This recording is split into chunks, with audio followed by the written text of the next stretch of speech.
when you're buying a home, there's a lot that's going on, right? You have to find a property to live in. You have to make sure you can pay for this property. And unless you're buying in cash, chances are you're going to be looking at mortgage options. And at the end of the day, it can get confusing, right? There's a lot of different loan programs out there, and it can get a little bit lost in the mix when you start hearing about these different types of loans. In today's video, I want to break down a better understanding of what are some of the basic loan programs out there to consider, some of these terms, and when this might be a good fit for you.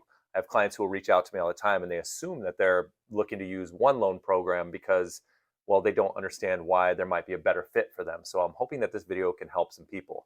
If you like this information, please remember to like and subscribe. So with that being said, let's jump in and take a look at the different types of loan programs. First up, we have conventional financing. This is one of the most common loan products. You may hear this called conforming loan. And basically, these are loans that follow the rules and regulations set forward by Fannie Mae and Freddie Mac. Now, these are the most popular loans with good reason. Generally, you will find more competitive interest rates, a lower APR.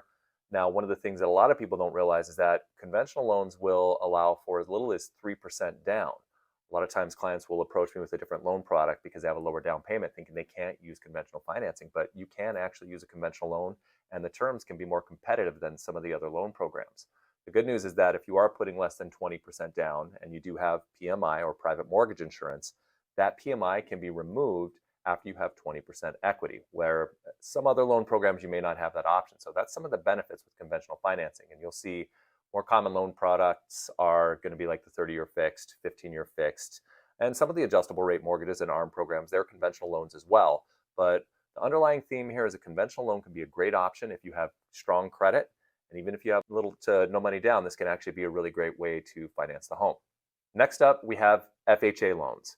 A lot of times clients will come to me and say, hey, I need to use an FHA loan because I have a lower down payment. And the truth is that there are other loan programs that may be more beneficial. But where FHA shines will be in the case of lower credit scores. So FHA are government insured mortgages. And this means that the government's ensuring that if there is a default on that loan, that they will back this financing. Well, that allows for more flexible guidelines. So lower credit scores will be allowed.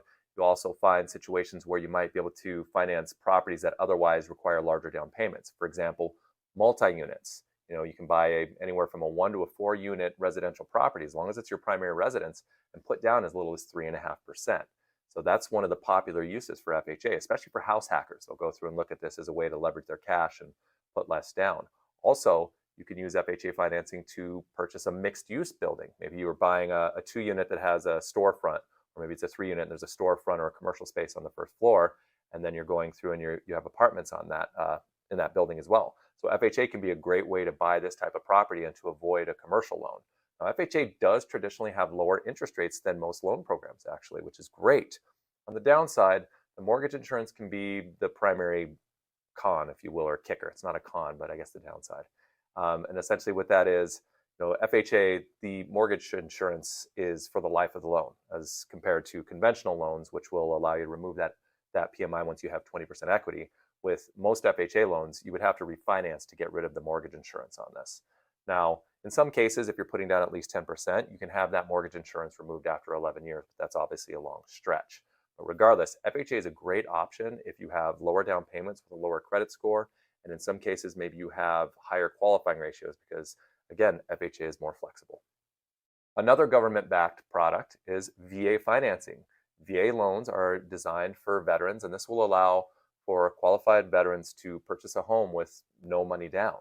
The benefit here is a much lower interest rate, in some cases no lender's fees, as well as looking at no mortgage insurance. So even though there's no down payment, you can go through and use this type of product and have no private mortgage insurance or mortgage insurance on that loan, which allows for an overall lower monthly payment.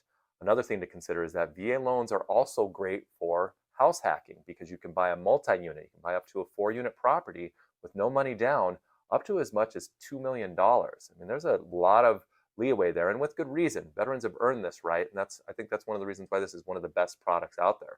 So the VA loans are guaranteed by the government in case of default, which allows for more flexible underwriting guidelines as well. So you can see benefits with lower credit scores still and without your interest rate going through the roof.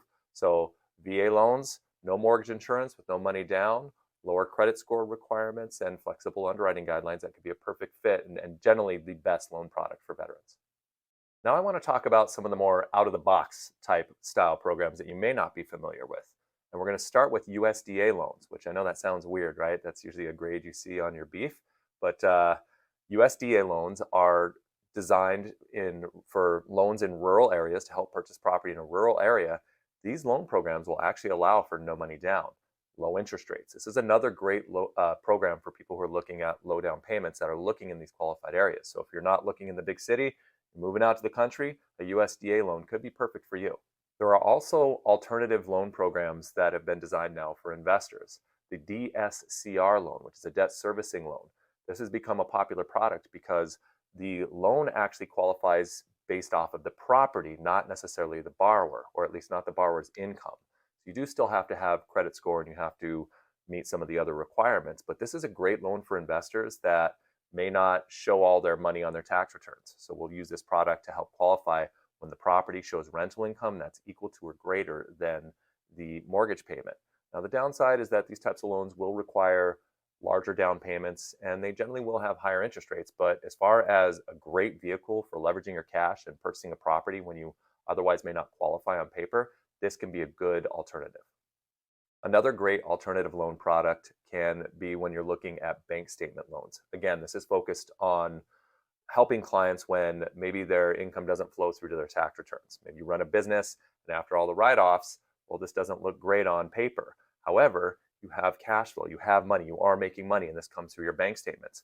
Lenders can use a 12-month bank statement history or 24 months, depending on the product, and go back and show these deposits as income. It's another great way to purchase a property if you find yourself outside of traditional requirements.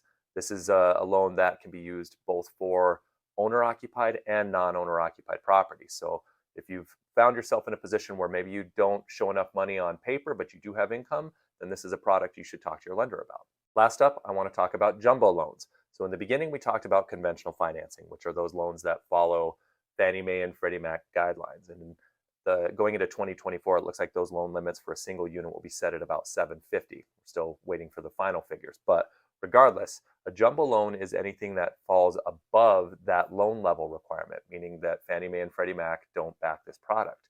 Jumbo guidelines are a little bit more stringent in the fact that you may be required to use a larger down payment, more focused on higher credit scores, income, making sure that you have lower qualifying ratios. Now, it's not all that bad. These are not necessarily difficult loans to qualify for, but there are going to be a few extra boxes to check. In some cases, you may have to show rental history if you're a first-time home buyer, showing that you've paid your rent on time for 12 months. So make sure if you're looking at buying a home and you need to use a jumbo loan, talk to your lender about the differences. Also consider that if you are in that threshold, maybe you're in a position where just a little bit more down could put you into a conventional loan that might be more beneficial. Maybe not. Talk to your lender and find out. This is a simple breakdown about 7 different loan programs that you can use in different situations. Hopefully this is helpful. I want to make sure that you can use this information as you're starting to think about buying a home, and you can start to consider and be a little bit more informed when you're talking to a lender, so you don't just assume that you have to use one loan over the other. There's a lot of great programs out there that can help you, and the right program in the right situation will help you get the right home. If you like this information, please remember to like and subscribe.